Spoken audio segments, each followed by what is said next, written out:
جب حالات بہت کٹھن ہو گئے مکہ المکرمہ کے اور اللہ کی طرف سے ہجرت کا حکم آنے والا تھا، تو حضرت ابو بکر رضی اللہ تعالی عنہ کو حضور نے کہا کہ اے ابو بکر تیار رہنا، امر الہی کے آتے ہی ہم اس شہر کو چھوڑ دیں۔ اور پھر وہ وقت آیا کہ جب کفار نے حضور کے گھر کا محاصرہ کر لیا، آقا کریم علیہ السلام کو معاذ اللہ شہید کرنے کے ارادے سے ارد گرد جمع ہو۔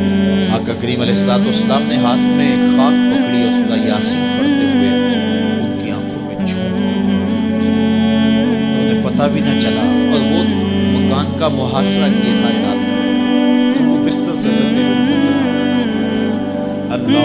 تو آقا کریم علیہ السلام نکل گئے اور حضرت ابوبکر صدیق کے گھر تشریف بیانات کے لیے اب دروازے کو دستک دینے لگے تو آواز آئی حضور میں حاضر۔ بیل آئیکن کو حضرت ابوبکر صدیق تیار کھڑے تھے، یوٹیوب چینل تو کہا ابوبکر تم تیار ہو؟ کہا حضور آپ نے کہا نہیں تھا کہ تیار رہنا؟ شکریہ۔ کبھی ہجرت کا حکم آ سکتا ہے تو میں تو اس دن سے ہی تیار رہتا ہوں کہ کب حضور آئیں اور جو فرمائیں میں وہی کروں۔ اور پھر وہاں سے لے کے حضور کو وہاں تک گئے، اور جبل سور کی چوٹی پر وہ غار ہے، اللہ اکبر، اس غار میں جانے سے قبل حضور کو باہر بیٹھنے کا کہا، عرض کی حضور ذرا میں غار کے اندر کے ماحول کا جائزہ لے لوں۔ غار کے اندر اترے، پہلے اس کو صاف کیا غار کو، پھر دیکھا جگہ جگہ سوراخ تھے، تو اپنا امامہ پھاڑ کے قمیض اتار کے اس کے ٹکڑے کر کے ان سوراخوں میں کپڑا دے دیا۔ دو سوراخ ایک روایت کے مطابق اور ایک روایت کے مطابق ایک سوراخ بچ گیا، اس میں اپنی ایڑی رکھ دی، اور پھر آواز دی جان عالم اندر تشریف لائے۔ تو آقا کریم علیہ السلام غار میں چلے گئے، تو سیدنا صدیق اکبر رضی اللہ تعالی عنہ نے اپنی گود میں آپ کا سر رکھا اور حضور لیٹ گئے۔ اللہ اکبر، کیا منظر ہوگا! صدیق اکبر نے حضور کو دیکھا اور جی بھر کے دیکھا، اور ایسا دیکھا کہ کوئی اور شریک بھی نہیں تھا۔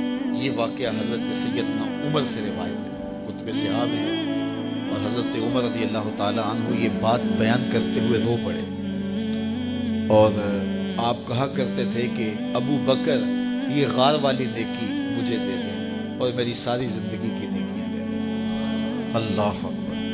تو حضور علیہ السلام حضرت ابو بکر صدیق کی آغوش میں ہیں۔ اب ہوا کیا کہ سانپ نے جب ہر راستہ مسدود پایا تو خیر وہ اس راستے پہ پہنچا جہاں انسانی گوشت نظر آیا، تو سانپ نے پھر ڈنگ لگایا۔ سانپ کا ڈنگ اچانک، تو انسان تو کپ کپا کے رہ جاتا ہے، اچانک تو چیونٹی کاٹ جائے تو انسان کپ کپا کے رہ جاتا ہے، چھپکلی گر جائے اچانک تو بندہ اپنے وجود کو جو ہے وہ متوازن نہیں رکھ پاتا، تو نیچے سے سانپ اور وہ ڈنگ لگا رہا ہے۔ لیکن لفظ سنیے، یہ حضرت عمر کی روایت ہے کہ حضرت سیدنا صدیق اکبر نے اپنی ٹانگ کو جنبش نہیں آنے دی، مخافت ان یتنبہ رسول اللہ، اس ڈر سے کہ کہیں حضور بیدار نہ ہو جائے۔ ساری توجہ ادھر رہی، بے اختیار آنکھوں سے آنسو ڈھلک پڑے، درد کی شدت اتنی تھی، اور آنسو گرے تو حضور کے رخسار میں آقا کریم بیدار ہو گئے۔ بیدار ہوتے ہی میرے حضور نے کہا، مالک یا ابا بکر، ابو بکر کیا ہوا؟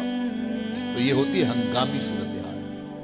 ہنگامی صورتحال میں کسی کو پکاریں یا کسی کو کوئی جواب دیں تو مروجہ آداب کی رعایت کے ساتھ جو لفظ بولے جاتے ہیں وہ ترک کر دیں۔ اس مائک میں کرنٹ تھا تو میں قریب ہونے لگا، تو آپ نے مجھے متنبہ کرنا تھا، تو میرے ساتھ آپ بہت پیار کرتے ہیں، بہت محبت کرتے ہیں، تو آپ نے اگر مجھے یہ بتانا ہو کہ اس میں کرنٹ ہے اور اگر آپ نے منہ قریب کر لیا تو آپ کو نقصان پہنچ سکتا ہے، تو میرے نام کے ساتھ 20 القاب لیں گے؟ آپ نہیں لیں گے، آپ جلدی جلدی جو ہے وہ مجھے کہیں گے جناب یہاں کرنٹ ہے، تو میں یہی ضرور چاہوں۔ یہ تو ہے کہ آپ میرے لیے کریں، اور اپنے لیے کسی کو پکاریں تو پھر بھی یہی بات ہے۔ اللہ اکبر۔ اب حضور نے جب کہا نا مالک یا ابا بکر، ابو بکر کیا ہوا، تو اب ہنگامی صورتحال تھی نا، تو فوراً کہتے لدغت تو ڈسا گیا مجھے سانپ نے ڈس لیا، فوراً یہ کہتے تھے۔ لیکن حضرت ابو بکر تیری محبت پہ قربان، کائنات میں آپ نے ایسا عاشق نہیں دیکھا ہوگا،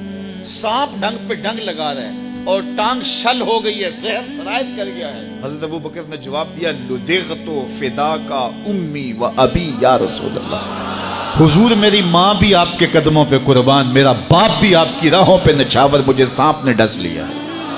تو اس مشکل وقت کے اندر بھی ادب کا کرینہ نہیں چھوڑا۔